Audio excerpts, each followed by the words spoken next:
Hello நண்பா. ஆத்தருக்கு 8 வயசு இருக்கிறப்ப அவர் கடையில இருந்து வீட்டுக்கு வந்துட்டு இருந்தாரு. கையில ஒரு காயினை ஃபிளிப் பண்ணி விளையாடிக்கிட்டே வந்தாரு. ப்ராப்ளம் என்னன்னா, அந்த காயின் ஸ்லிப் ஆகி காவால விழுந்துருச்சு. ரொம்ப ட்ரை பண்ணதுக்கு அப்புறமா கூட நூலு சூவிங் கம்னு எதையோ வச்சு ட்ரை பண்ணி பார்த்து ஒரு ஆஃப்டர்நூன் ஃபுல்லா டைம் ஸ்பெண்ட் பண்ணி கூட அங்கிருந்து அந்த காயினை எடுக்க முடியல. வீட்டுக்கு வந்து நடந்த விஷயத்த அவரோட அப்பா கிட்ட சொல்லும் போது, இந்த பார்ப்பா, இதுக்கு தான் பணத்தை வச்சு விளையாடக்கூடாது அப்படின்னு அவரோட அப்பா அட்வைஸ் பண்ணிட்டாரு. அப்படியே வீட்டுக்குள்ள சோகமா நடந்துட்டு இருக்கப்ப தாத்தா கூப்பிட்டு, இது பாரு தம்பி, உன் காயின் தொலைஞ்சு போனது ப்ராப்ளம் இல்ல, உன்கிட்ட அந்த ஒரே காயின் இருந்ததுதான் ப்ராப்ளம் அப்படின்னு ரொம்ப பெரிய லைஃப் லெசனை சின்ன வயசுல அவர் கத்துக்கிட்டாரு. என்கிட்ட நிறைய காயின்ஸ் இருந்ததுன்னா அந்த ஒரு காயினை பத்தி வருத்தப்பட்டு இருக்க மாட்டேன். இவ்வளவு நேரம் டைம் ஸ்பெண்ட் பண்ணி உடம்பு சட்டையெல்லாம் அழுக்காக்கிக்கிட்டு சூயிங்கம் நூலுன்னு எதையோ வச்சு அந்த சில்லற காசை எடுக்க ட்ரை பண்ணதை விட அதே நேரத்துல வேற ஏதாவது மீனிங்ஃபுல்லா பண்ணியிருந்தா இன்னும் அதிகமா வேல்யூபிளா இருக்கிற விஷயமே நமக்கு கிடைச்சிருக்கும்ன்றத நமக்கு புரிய வைக்க ட்ரை பண்றது தான் 4 hour work weekன்ற இந்த புக்கோட கான்செப்ட். ஏன்னா இந்த புக்கோட டைட்டில படிச்சு பாக்குறப்ப The 4 hour work week, escape 9 to 5, live anywhere in the world and join the new richன்னு 9 to 5 ஜாப்ல இருந்து எஸ்கேப் ஆகி வெறும் ஒரு வாரத்துக்கே 4 மணி நேரம் வேலை செஞ்சு உலகத்துல எங்க வேணா வாழ்ந்து இந்த உலகத்தோட புது பணக்காரங்களோட லிஸ்ட்ல ஜாயின் பண்ணுங்கன்னு இந்த மாதிரி விஷயங்களை டைட்டிலே பாக்குறப்ப இது கேட்க ரொம்ப சூப்பரா இருக்கே. வெறும் 4 மணி நேரம் வேலை செஞ்சா போதுமா, உலகத்துல எங்க வேணா வாழலாமா, 4 மணி நேரம் வேலை செஞ்சு பணக்காரன் ஆகலாமா அப்படின்னு கேட்கறதுக்கு ரொம்ப நல்லாவும் இருக்கும். அதே நேரத்துல இதெல்லாம் கேட்கறதுக்கு ஸ்கேம் மாதிரி தெரியல அப்படின்னு தோணும். அப்ப இந்த புக்ல சொல்றதெல்லாம் பொய்யா? கிடையாது. இதெல்லாம் நம்மளால செய்ய முடியுமா? எஸ், செய்ய முடியும். ஆனா அதுக்கு நீ இந்த வீடியோ பார்த்துட்டோ இல்ல இந்த புக்கை படிச்சுட்டோ அடுத்த 6 மாசத்துக்குள்ளேயே வெறும் 4 மணி நேரம் வேலை செஞ்சு பணக்காரனாகி உலகத்தெல்லாம் சுத்தி பாக்குற அளவுக்கு சொத்து சேர்க்க முடியுமான்னு கேட்டீங்கன்னா கண்டிப்பா முடியாது. இது எப்படின்னா, ராண்டமா உட்காந்து பேசிட்டு இருக்கும்போது திடீர்னு யாரோ உங்க தலை மேல தண்ணியை ஊத்திட்டா உங்களுக்கு கோவம் வருமா வராதா அப்படிங்கிற மாதிரி ஒரு கொஸ்டினுக்கு ஆன்சர் பண்ற மாதிரி தான் இருக்கும். கோவமே வந்தாலும் சில பேரால அதை அமைதியா கண்ட்ரோல் பண்ணி மெச்சூரா ஹேண்டில் பண்ண முடியும். ஆனா மெஜாரிட்டி ஆஃப் மக்கள் இமீடியட்டா கோவப்பட்டுருவாங்க, பலார்னு ஒரு அரை கூட கொடுப்பாங்க. மவுண்ட் எவரெஸ்டை ஏற முடியும்ன்றது உண்மைதான். ஆனா எல்லாராலையும் முடியுமான்னு கேட்டீங்கன்னா முடியாதுல. கிட்டத்தட்ட அதே மாதிரி தான் ஜாபை தவிர இன்கமும் ஏர்ன் பண்ண முடியும், பாசிபிள் தான். உலகத்துல எந்த இடத்துக்கு போனாலும் நீங்க சம்பாதிச்சு வாழ முடியும், அதுவும் உண்மைதான். இதுல மெஜாரிட்டி ஆஃப் ஒர்க்கை அவுட் சோர்ஸ் பண்ணி ஆட்டோமேஷனும் பண்ண முடியும், அதுவும் உண்மைதான். ஆனா இதுக்கு நினைச்சா மட்டும் பத்தாது, மோட்டிவேட்டடா இருந்தா மட்டும் பத்தாது. அதுக்கு தேவைப்படுற ஸ்கில்ஸ் சிஸ்டம்ஸ் எல்லாமே உங்ககிட்ட இருக்கணும். ஏன் பல வருஷங்கள் இதெல்லாம் ட்ரை பண்ணி ஃபெயில் ஆகிறது கூட நீங்க ரெடியா இருக்கணும். நம்ம சேனலோட மெம்பர்ஷிப்ஸ்ல ஆல்ரெடி இந்த புக்கை பத்தி கம்ப்ளீட் டீடைல் சம்மரியை போட்டிருக்கோம். அது மட்டும் இல்லாம எக்கச்சக்கமான மணி ரிலேட்டட் புக்ஸை சம்மரைஸ் பண்ணியிருக்கோம். உங்களுக்கு இதை பத்தி டீட்டெயிலா சாப்டர் பை சாப்டர் தெரிஞ்சுக்கணும்னா இங்க மேல அந்த வீடியோட லிங்க் ஆட் பண்றேன், இல்ல மெம்பர்ஸ் ஒன்லி பிளேலிஸ்ட் நீங்க செக் பண்ணிக்கோங்க. பட் இன்னைக்கு இந்த வீடியோல இந்த புக்கோட சில இம்பார்ட்டன்ட் கான்செப்ட்ஸை சிம்பிளா ஒரு ரியலிஸ்டிக் அப்ரோச்சோட புரிஞ்சுக்க போறோம். சோ வாங்க ஸ்டார்ட் பண்ணலாம். Number 1, who is richer? Yes, உங்களை தான் கேட்கறேன். இப்ப 2 பேர் உங்க கண்ணு முன்னாடி இருக்காங்க. ஒருத்தர் வந்து ஒரு வருஷத்துக்கு 10 லட்ச ரூபா சம்பாதிக்கிறாரு, இன்னொருத்தர் வந்து 40 லட்ச ரூபா சம்பாதிக்கிறாரு. இவங்க 2 பேர்ல யார் பணக்காரங்க அப்படின்னு கேட்டா கண்டிப்பா 40 லட்ச ரூபா சம்பாதிக்கிறவர் தான். ஏன்னா அவரு இவரை விட 4 மடங்கு அதிகமா சம்பாதிக்கிறாரு அப்படிங்கிற எண்ணம் தான் எல்லாருக்குமே வரும். ஆனா இந்த 40 லட்ச ரூபா சம்பாதிக்கிறதுக்கு அவரு ஒரு வாரத்திலேயே 80 ஹவர்ஸ் ஒர்க்கே டைம் ஸ்பெண்ட் பண்றாரு.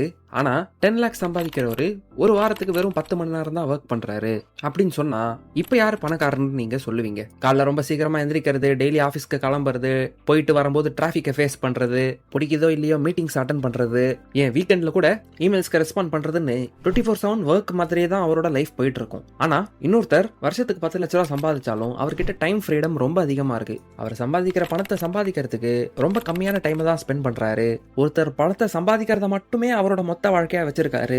இன்னொருத்தர் பணம் சம்பாதிக்கிறதுக்கு ஒரு ஷார்ட் டைம் தான் கொடுக்கறாரு. ஆனா அந்த ஷார்ட் டைம் பீரியட்லயே அதிக அவுட்புட்டை கொண்டு வராரு. இன்னும் நீங்க கன்வின்ஸ் ஆகலையா?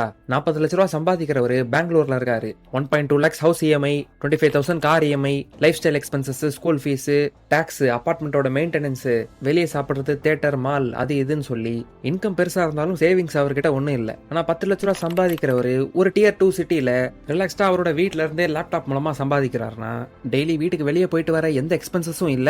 வேணும்னா டிராவல் பண்ணிக்கிட்டு வேற ஸ்டேட்ஸ் இல்ல வேற சிட்டிஸ்ல இருந்துகிட்டு கூட இதே அவுட்புட்டை அவரால் கொண்டு வர முடியும். இப்ப யார் ஒரு ரிச்சான ஹாப்பியான லைஃப் வாழற மாதிரி தெரியுது? இதுதான் அப்சல்யூட் இன்கம்க்கும் ரிலேட்டிவ் இன்கம்க்கும் இருக்கிற வித்தியாசம். அப்சல்யூட் இன்கம்ன்றது வெறும் பணத்தை வச்சு கம்பேர் பண்றது. ஆனா ரிலேட்டிவ் இன்கம்ன்றது அந்த பணத்தோட நம்பர்ஸை மட்டும் பார்க்காம அந்த பணத்தை சம்பாதிக்கிறதுக்கு எவ்வளவு டைம் ஸ்பெண்ட் பண்ணும், அதை சுத்தி எவ்வளவு எக்ஸ்பென்சஸ் இருக்கு, அதனால நமக்கு எவ்வளவு ஃப்ரீடம் கிடைக்குதுன்னு இந்த மாதிரி விஷயங்களை கம்பேர் பண்ணி பாக்குறது. இதுதான் இந்த புக்ல இருந்து நம்ம கத்துக்க வேண்டிய ஃபர்ஸ்ட் பிக் ஐடியா. இன்கம் அப்சல்யூட்டா பார்க்க கூடாது, ரிலேட்டிவா பார்க்கணும். ஏன்னா நீங்க இருக்கிற இடத்துக்கு தகுந்த மாதிரி உங்க இன்கம்கான மதிப்பு வித்தியாசப்படும். சிம்பிளா இதை புரிஞ்சுக்க ஒரு கிறுக்குத்தனமான எக்ஸாம்பிள் சொல்லணும்னா, நீங்க மாசம் 1 கோடி ரூபாய் சம்பாதிக்கிறீங்க. ஆனா நீங்க இருக்கிற ஊர்ல டாக்ஸ் 50 லட்சம், வாடகை 1 கோடி, ஒரு பிளேட் இட்லி 20 லட்சமா இருந்தா நீங்க பணக்காரரா?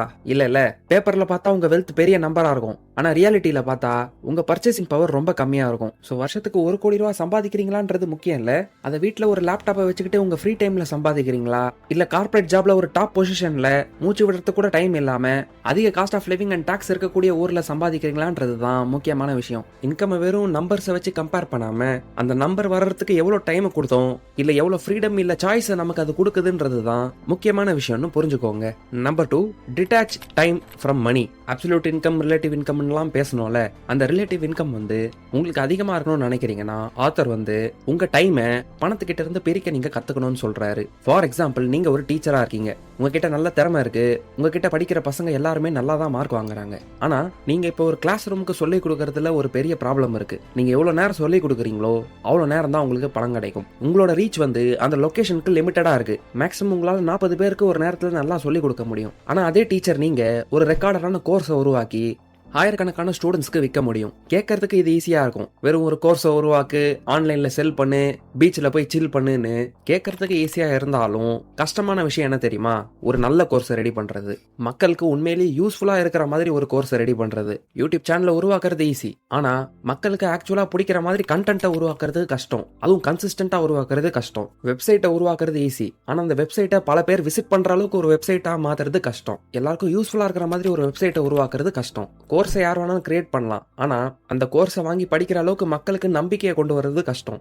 ஸோ யாரோ ஒருத்தர் 6 மாசத்துல என்னால் ஆன்லைன்ல இன்கம் ஏர்ன் பண்ண முடியும்னு சொல்றாங்கன்னா அவங்க சொல்றதுல உண்மை இருக்கலாம். ஏன்னா அவங்க 6 மாசத்துல அந்த இன்கம் சோர்ஸை உருவாக்குறதுக்கு முன்னாடி அவங்களுக்கு 5-10 வருஷம் ரிசர்ச் இல்ல அந்த ஃபீல்டுல அவங்களுக்கு எக்ஸ்பீரியன்ஸ் இருந்திருக்கலாம். ஆன்லைன்ல எது பண்ணா ஒர்க் ஆகும் அப்படிங்கிற ஸ்கில் செட்ஸ் அவங்களுக்கு இருக்கலாம். நீங்க இதே மாதிரி ஆன்லைன் இன்கம் சோர்ஸை பில்ட் பண்ணணும்னு நினைச்சு ஏதோ ஒன்று ஸ்டார்ட் பண்ணி 1 வருஷம் ட்ரை பண்ணி எதுவும் ஒர்க் ஆகலன்னு உங்களை ஃபெயிலியர்னு நினைச்சீங்கன்னா, இதெல்லாம் வேலைக்கு ஆகாது, ஸ்கேம்னு நினைச்சீங்கன்னா நீங்க தப்பா யோசிக்கிறீங்க. 1 வருஷமா நீங்க ஃபெயில் ஆகல, 1 வருஷம் அந்த ஃபீல்டுக்கு தேவைப்படுற நிறைய ஸ்கில் செட்ஸை டெவலப் பண்ணிருக்கீங்க. அட்லீஸ்ட் எதெல்லாம் வேலை செய்யாதனாச்சும் நீங்க புரிஞ்சு வச்சிருப்பீங்க. இந்த விஷயங்கள்லாம் இமீடியட்டா உங்களுக்கு ஹெல்ப் பண்ணலனாலும் ஏதோ ஒரு பாயிண்ட்ல உங்க லைஃப்ல கண்டிப்பா ஹெல்ப் பண்ணும். 1 வருஷத்துல ரிசல்ட் வராம இருக்கலாம், ஆனா 3 வருஷத்துல உங்களுக்கு ரிசல்ட் வரலாம். ஆனா சில பேர் பாத்தீங்கன்னா இன்ஸ்டன்ட் சக்சஸ் ஆகிற மாதிரி தெரியுதுன்னா அதுக்கு பின்னாடி பல வருஷம் பேக்ரவுண்ட் ஒர்க் அவங்களுக்கு இருக்கும். உங்க ஃபர்ஸ்ட் யூடியூப் சேனல், உங்க ஃபர்ஸ்ட் ஆன்லைன் கோர்ஸ், உங்க ஃபர்ஸ்ட் இன்ஸ்டா பேஜ்லாம் ஃபெயில் ஆகலாம். பட் இந்த ஃபெயிலியரோட எக்ஸ்பீரியன்சஸ்லாம் சேர்த்து நீங்க உங்க 3வது 4வது அட்டம்ப்ட்ல சக்சஸ்ஃபுல்லா ஆகிறதுக்கு நிறைய சான்ஸ் இருக்கு. 40 வருஷம் ஒரே கரியர்ல ஸ்பெண்ட் பண்ண ரெடியா இருக்கிற நாம ஒரு 3-4 வருஷம் ஒரு அடிஷனல் ஸ்கில் செட்ஸை வளர்த்துக்கிட்டு ஒரு புது இன்கம் சோர்ஸை பில்ட் பண்றதுக்கு ஸ்பெண்ட் பண்றது அவ்வளவு ஒன்றும் பெரிய டைம் வேஸ்ட் மாதிரி தெரியல. ஸோ பணத்தை டைம் கிட்ட இருந்து டிட்டாச் பண்ண கத்துக்கோங்க. Number 3, elimination. ப்ரொடக்டிவா இருக்கிறதுக்கான அர்த்தம் என்னன்னு தெரியுமா? சரியான வேலையை செய்யறது. ஆனா நிறைய நேரங்கள்ல நம்ம பிஸியா இருப்போம், எஃபெக்டிவா இருக்க மாட்டோம். ஒரு கடைக்காரர் காலையில இருந்து சாயங்காலம் வரைக்கும் அவரோட கடையில உட்காந்துட்டு இருப்பாரு. டெய்லி 12 மணி நேரம் கடையை திறந்து வச்சுக்கிட்டு உட்காந்துட்டு இருக்கேன், இவ்வளவு நேரம் வேலை செய்யறேன் அப்படிங்கிற எண்ணத்தோட இருப்பாரு. ஆனா இந்த 12 மணி நேரத்துல 8 மணி நேரம் கஸ்டமர்ஸ் வருவாங்கன்னு வெயிட் பண்ணிட்டு இருப்பாரு, 2 மணி நேரம் போன்ல டைம் பாஸ் பண்ணிட்டு இருப்பாரு, 1 மணி நேரம் கடையில இருக்க பொருள்லாம் அடுக்கி வச்சுட்டு இருப்பாரு.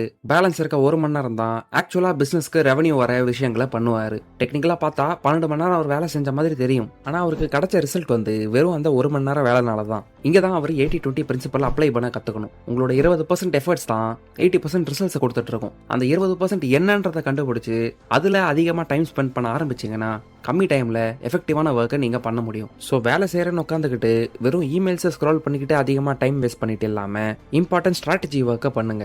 லோகோ டிசைன்ஸ்ல அந்த அளவுக்கு ஃபோக்கஸ் பண்ணாம ஆக்சுவல் சேல்ஸ் எதனால நடக்கலன்றதை யோசிச்சு பாருங்க. கஸ்டமர்ஸ் கிட்ட டைரக்ட் ஃபீட்பேக் எடுங்க. ஒரு வேலையை செய்ய போறதுக்கு முன்னாடி ஈஸியான வேலையை செய்ய போறோமா இல்ல ரிசல்ட்ஸை கொண்டு வர கஷ்டமான வேலையை செய்ய போறோமான்றத ஒரு செகண்ட் யோசிச்சு பார்த்துட்டு செய்ய ஆரம்பிச்சீங்கன்னா அது உங்களுக்கு பெஸ்ட் ரிசல்ட்ஸை கொடுக்கும்னு சொல்றாரு. சிம்பிளா இந்த விஷயத்தை புரிஞ்சுக்க இந்த எக்ஸாம்பிள்ஸ் உங்களுக்கு ஹெல்ப் பண்ணலாம். யாரோ உங்களை வாண்டடா ஃபோர்ஸ்ஃபுல்லா ஒரு நாள்ல இருக்கிற 24 மணி நேரத்துல வெறும் 2 மணி நேரம் தான் உன்னால வேலை செய்ய முடியும், மற்ற நேரத்துல உன்னை வேலையை செய்ய விட மாட்டேன் அப்படின்னு யாராவது தடுத்து நிறுத்துறாங்கன்னா எந்த முக்கியமான வேலையை நீங்க அந்த 2 மணி நேரத்துல முடிப்பீங்க? இல்ல ஒரு வருஷத்துல இருக்கிற 12 மாசத்துல வெறும் 2 மாசம் மட்டும்தான் உங்களால வேலை செய்ய முடியும்னா அப்போ நீங்க எந்த ப்ராஜெக்ட்ஸ்ல ஒர்க் பண்ண செலக்ட் பண்ணுவீங்க? இது கேட்கறதுக்கு கொஞ்சம் எக்ஸ்ட்ரீமா தெரிஞ்சாலும் இதுதான் உண்மையான இம்பார்ட்டன்ட் ஒர்க்கை ஃபில்டர் பண்றதுக்கு உங்களுக்கு ஈஸியா ஹெல்ப் பண்ணும். நம்பர் 1 ப்ரையாரிட்டி எதுக்கு கொடுக்கணும்ன்றத உங்களுக்கு புரிய வச்சிரும். ப்ரொடக்டிவிட்டின்றது வேற எதுவும் இல்ல, இந்த நம்பர் 1 ப்ரையாரிட்டி ஒர்க்ல உங்களுக்கு இருக்கிற லிமிடெட் டைம்ல மேக்ஸிமம் ஃபோக்கஸோட ஒர்க் பண்றது தான். ஸோ எந்த விஷயங்கள்லாம் எலிமினேட் பண்ணி எந்த விஷயங்களை ஃபோக்கஸ் பண்ணோன்ற முடிவெடுக்கிறதும் ரொம்ப முக்கியமான விஷயமா மாறிடுது. Number 4, out sourcing. இப்போ எந்த வேலையெல்லாம் எலிமினேட் பண்ணிட்டு எதெல்லாம் செய்யணும்ன்றத முடிவு பண்ணிட்டீங்க. இப்படி முடிவு பண்ண விஷயத்த இன்னும் ஒரு லெவல் மேல போய் ப்ரொடக்டிவா செய்யணும்னா அதை நீங்களே செய்யணுமா இல்ல மத்தவங்கள வச்சு செய்ய முடியுமா அப்படிங்கறத டிசைட் பண்ணணும். இப்படி ஒரு வேலையை மத்தவங்களுக்கு நம்பி கொடுக்கறதுனாலே இதை நானே செஞ்சிருவேனே, அவங்களுக்கு இதெல்லாம் தெரியாது, அவங்களுக்கு அதெல்லாம் தெரியாது அப்படிங்கிற எண்ணம் எல்லாருக்குமே மைண்ட்ல வர்றது காமனான விஷயம் தான். இங்க கேள்வி உங்களால செய்ய முடியுமா முடியாதான்றது கிடையாது, நீங்க அந்த வேலையை செய்யணுமான்றது தான். சும்மா நினைச்சு பாருங்களேன், ஒரு பிசினஸ் ஓனர் ஒரு வீக்கெண்ட் ஃபுல்லா ஒரு 2000 ரூபாய் சேவ் பண்ணலாம்னு சொல்லி அவரோட கடையை அவரே பெயிண்ட் பண்ண ஆரம்பிக்கிறாரு. அந்த வேலையை முடிக்கிற நேரத்துல 2000 ரூபாய் சேவ் பண்ணிட்டேன்னு பெருமையா ஃபீல் பண்ணாரு. ஆனா அதே நேரத்தை ஒரு 4 கிளைண்ட்ஸ்க்கு கால் பண்ணி டீல் பேசி முடிச்சிருந்தாருன்னா 2000 ரூபாய் சேவ் பண்ணதுக்கு பதிலா 20000 ரூபாய் சம்பாதிச்சிருக்க முடியும். இங்க அவர் பெயிண்ட் அடிச்சதுனால 2000 ரூபாய் மிச்சம் பிடிக்கல, 18000 ரூபாய் லாஸ் பண்ணிருக்காரு. இதான் நம்ம ஆப்பர்ச்சுனிட்டி காஸ்ட்னு சொல்றோம். அதுக்குன்னு அவுட் சோர்சிங் கொடுத்த உடனே மேஜிக்கலா உங்க எல்லா ப்ராப்ளம்ஸும் ஓடி போயிடாது. இருக்கிற ப்ராப்ளம்ஸை விட அதிகமா வரும். ஏன்னா புதுசா யாரோ ஒருத்தருக்கு ஒரு வேலையை கொடுக்கறப்ப அவங்களுக்கு அதை நல்லா புரிய வச்சு சரியா செய்ய வைக்க வேண்டிய டைம் வரைக்கும் முன்ன பண்ணதை விட அதிகமான ஒர்க்கை நீங்க பண்ண வேண்டிய இருக்கும். ஏன்னா ஆரம்பத்துல அவங்க நிறைய தப்பு பண்ணுவாங்க, நீங்க எதிர்பார்க்கிற மாதிரி ரிசல்ட்ஸ் வராது. நீங்க இருக்கிற வேலையை பாத்துக்கிறது மட்டும் இல்லாம அவங்க பண்ற தப்புங்களையும் கரெக்ட் பண்ண வேண்டிய இருக்கும். பட் ஆரம்பத்துல ஒரு 5 மணி நேரம் அவங்க கூட உட்காந்து கைடன்ஸ் பண்றீங்கன்னா அடுத்து 3, 2, 1 அரை மணி நேரம்னு அவங்களுக்கு கைடன்ஸ் கொடுக்குற டைம் கம்ப்ளீட்டா குறைஞ்சிரும். ஸ்டார்டிங் ஸ்டேஜஸ்ல இருக்கிற ப்ராப்ளம்ஸை விட உங்களுக்கு அதிகமா ப்ராப்ளம்ஸ் வந்தாலும் நீங்க இங்க ஒரு சிஸ்டம் உருவாக்கிட்டு இருக்கீங்க. ஒரு பாயிண்ட்டுக்கு அப்புறமா நீங்க இல்லனாலும் நீங்க உருவாக்கி வச்ச சிஸ்டம் அந்த வேலையை எப்படி கரெக்டா செய்யணும்ன்றத யார் வேணாலும் செய்யக்கூடிய நிலைமைக்கு கொண்டு வந்து விட்டுரும். அதே நேரத்துல இந்த மாதிரி அவுட் சோர்சிங் பண்ணணும்னு நினைக்கும் போது டெக்னாலஜியோட ஹெல்ப்பை எந்த அளவுக்கு யூஸ் பண்ண முடியுதோ அந்த அளவுக்கு நீங்க அதிகமா யூஸ் பண்ணணும். ஏன்னா டெக்னாலஜி உங்களுக்கு கிடைக்கக்கூடிய ரிசல்ட்ஸ் பல மடங்கு ஃபாஸ்ட் ஆக்கிடும். அதுக்குன்னு டெக்னாலஜியை யூஸ் பண்றேன்னு சொல்லிட்டு யூஸ்லெஸ்ஸான விஷயத்த உங்க பிசினஸ்க்கு அந்த அளவுக்கு ப்ரொடக்டிவா இல்லாத விஷயத்த நீங்க ஃபாஸ்டா ஆட்டோமேட் பண்றது அந்த அளவுக்கு பிரயோஜனமா இருக்காது. ஃபார் எக்ஸாம்பிள், நீங்க ஒரு ரிப்போர்ட்டை உருவாக்குறீங்க, அந்த ரிப்போர்ட்டை யாருமே படிக்க மாட்டாங்க. அந்த ரிப்போர்ட்டை ஜென்ரேட் பண்றதுக்கு டெக்னாலஜியை யூஸ் பண்ணீங்கன்னா யாருக்குமே யூஸே இல்லாத பொருளை இன்னும் ஃபாஸ்டா மாத்துறதுக்கு நீங்க ஒரு வழியை உருவாக்கின மாதிரி தான் இருக்கும். ஆனா அதுவே நீங்க இன்வெஸ்டிங்லாம் பண்ணணும்னு நினைக்கும் போது இந்த வேலையை நம்மளே யோசிச்சு செய்யணுமா இல்ல மியூச்சுவல் ஃபண்ட்ஸ் கிட்ட அவுட் சோர்ஸ் பண்ணிடலாமா, அந்த அவுட் சோர்ஸ் பண்ற விஷயத்த கூட ஆட்டோமேட்டிக்கா மாத்துறதுக்கு மாசம் இவ்வளவு அமௌண்ட் எஸ்ஐபி செட் பண்ணிடலாமா அப்படின்னு டிசிப்ளினா தேவையா இருக்கிற விஷயங்களுக்கு ஆட்டோமேஷன் பண்ணீங்கன்னா அது சரியான விஷயங்களை செய்யறதுக்கு உங்களோட எஃபர்ட்டை குறைச்சு உங்களுக்கு மேக்ஸிமம் கெயினை தருது. நீங்க ஆக்டிவா இன்கம் ஜென்ரேட் பண்றதோட சேர்த்து தூங்குற நேரத்திலையும் உங்க பணத்தை யூஸ் பண்ணி ஒர்க் பண்ணணும்னு நினைச்சீங்கன்னா இன்வெஸ்டிங்கை கண்டிப்பா நீங்க ஸ்டார்ட் பண்ணியே ஆகணும். இன்கேஸ் நீங்க இது வரைக்கும் ஒரு டிமேட் அக்கௌண்ட் ஓபன் பண்ணி உங்க இன்வெஸ்ட்மெண்ட் ஜேர்னியை ஸ்டார்ட் பண்ணலன்னா டிஸ்கிரிப்ஷன்ல நான் பர்சனலா யூஸ் பண்ற டிமேட் அக்கௌண்டோட லிங்க்ஸை கொடுத்துருக்கேன். அந்த லிங்க்ஸை யூஸ் பண்ணி நீங்க உங்க டிமேட் அக்கௌண்ட் ஓபன் பண்ணி உங்க இன்வெஸ்ட்மெண்ட் ஜேர்னியை ஸ்டார்ட் பண்ணலாம். இல்ல இந்த விஷயம்லாம் எனக்கு டவுட்டா இருக்கு, யாராவது கைட் பண்ணா நல்லா இருக்கும்னு நினைக்கிறீங்கன்னா கீழே கொடுத்துருக்க கூகுள் ஃபார்மையும் ஃபில் பண்ணுங்க. எங்க டீம் இந்த விஷயத்துல உங்களுக்கு ஹெல்ப் பண்றதுக்கு ஃப்ரீ கைடன்ஸ் கொடுப்பாங்க. ஸோ உங்க ஆர்டர் ஆஃப் ப்ரையாரிட்டி எப்படி இருக்கணும்னா இதை செய்யணுமா வேணாமா அப்படின்னு எலிமினேஷன்ல ஸ்டார்ட் பண்ணி இதை எப்படி பெஸ்டா ஈஸியா செய்யணும் அப்படின்னு ஃபோக்கஸ் அண்ட் ப்ரொடக்டிவிட்டிக்கு இம்பார்ட்டன்ஸை கொடுத்து அதுக்கப்புறம் தான் இதை ஆட்டோமேட் பண்ண முடியுமா, டெக்னாலஜியை யூஸ் பண்ண முடியுமா அப்படிங்கிற தாட் ப்ராசஸ் உங்களுக்கு வரணும். ஏன்னா யூஸ்ஃபுல்லான விஷயத்த ஃபாஸ்டா பண்ணும்போது தான் உங்களோட ரிசல்ட்ஸ் ஃபாஸ்டா ஆம்பிளிஃபை ஆகும். கம்மி டைம்ல நீங்க அதிக அவுட்புட்டை கொண்டு வர முடியும். சரி, நல்லா ரிசர்ச் பண்ணி பார்த்துட்டேன், இதை டெக்னாலஜியால பண்ண முடியாது. இந்த பாயிண்ட்ல தான் யாருக்காவது அவுட் சோர்ஸ் பண்ணி மற்ற மனுஷங்களோட ஹெல்ப்பை நம்ம எடுத்துக்க முடியுமா அப்படின்னு நீங்க யோசிக்க ஆரம்பிக்கணும். இந்த சீக்வன்ஸ் ஆஃப் ஆர்டர்ல திங்கிங் பேட்டர்னை வச்சுக்கிட்டீங்கன்னா தான் உங்க வேலையை சிஸ்டமேட்டிக்கா ஃபாஸ்டா பண்றது மட்டும் இல்லாம உண்மையிலே ரிசல்ட்ஸை கொண்டு வர விஷயத்துல ஃபோக்கஸ் பண்ணுவீங்க. இந்த elimination, focused work, automation and out sourcing மூலமா தான் வாரத்துக்கு 4 மணி நேரம் ஒர்க் பண்ணியே நம்ம எதிர்பார்க்கிற மாதிரி சம்பாதிச்சு பேலன்ஸ் டைம் பீரியடை நமக்கு பிடிச்ச மாதிரி ஸ்பெண்ட் பண்ணலாம்னு சொல்றாரு. Number 5, mini retirements.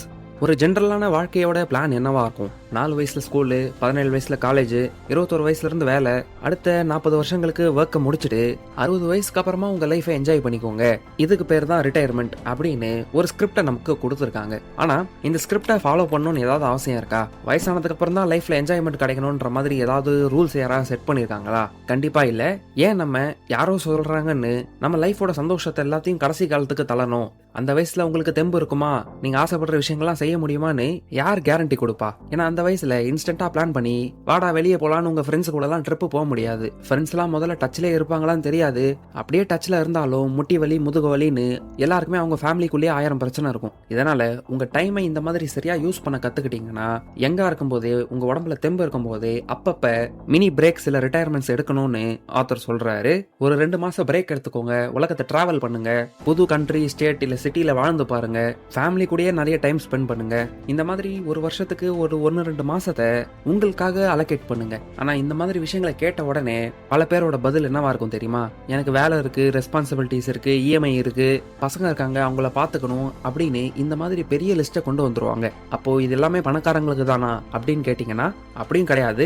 மினி ரிட்டையர்மெண்ட்னு சொன்ன உடனே 6 மாசம் நான் சுத்தமா வேலையே செய்யாம யூரோப்ல ட்ரிப் பண்ண போறேன் அப்படின்னு இந்த மாதிரி ஒரு ஹை பட்ஜெட் அண்ட் பெரிய பிரேக் நீங்க எடுக்கலனாலும், வருஷத்துக்கு ஒரு 15 நாள் எந்த வேலையும் செய்யாம வெளிநாட்டுக்கு போற அளவுக்கு பட்ஜெட் இல்லைனாலும் இந்தியாக்குள்ளேயே எங்கேயாவது ட்ரிப் போயிட்டு வர்றது, இல்ல எங்கேயும் ட்ரிப் போகலன்னா கூட சிம்பிளா உங்க டெய்லி யூஸ்வல் ரொட்டீன்ல இருந்து ஒரு பிரேக் எடுத்துக்கிட்டு ரிலாக்ஸ்டா புது விஷயங்களை எதையாவது ட்ரை பண்ணீங்கனாலே உங்க மைண்ட் ஓப்பன் அப் ஆகும். மியூசிக் கத்துக்கிறது, புது லாங்குவேஜை கத்துக்கிறது, ஸ்விம்மிங் கத்துக்கிறது, சர்ஃபிங் பண்றதுன்னு ஒரே வாழ்க்கையை வாழ்ந்துட்டு இல்லாம உங்க யூஸ்வல் ரொட்டீனை விட டிஃப்ரெண்டா ஏதாவது பண்ணி பாருங்க. ஏன்னா இந்த உலகத்துல மெஜாரிட்டி ஆஃப் மக்கள் வெறும் வீக்கெண்ட்ஸுக்கும் பப்ளிக் ஹாலிடேஸ்க்கு தான் வெயிட் பண்ணிட்டு இருக்காங்க. சண்டே ஈவினிங் வந்தாலே ஐயோ அடுத்த நாள் மண்டே வேலைக்கு போகணுமான்ற மாதிரி ஒரு பிட்டர் ஃபீலிங்கோட தான் இருந்துட்டு இருக்காங்க. இந்த புக் வெறும் 4 மணி நேரம் ஒர்க் பண்ணா போதும் அப்படிங்கிற ப்ராமிஸை கொடுக்கறத விட நீங்க உங்க லைஃபை ரீடிசைன் பண்ணீங்கன்னா, ஒரு வேலையை நம்பி அதை சுத்தி உங்க வாழ்க்கையை உருவாக்காம, அது ரொம்ப நல்ல வேலையாவே இருந்தாலும் ஒரு கோல்டன் கேஜுக்குள்ள போய் மாட்டிக்காம, நீங்க உங்க லைஃப் ஸ்டைலை ரீடிசைன் பண்ணி அதுக்கு தகுந்த வேலையை செஞ்சுக்கிட்டு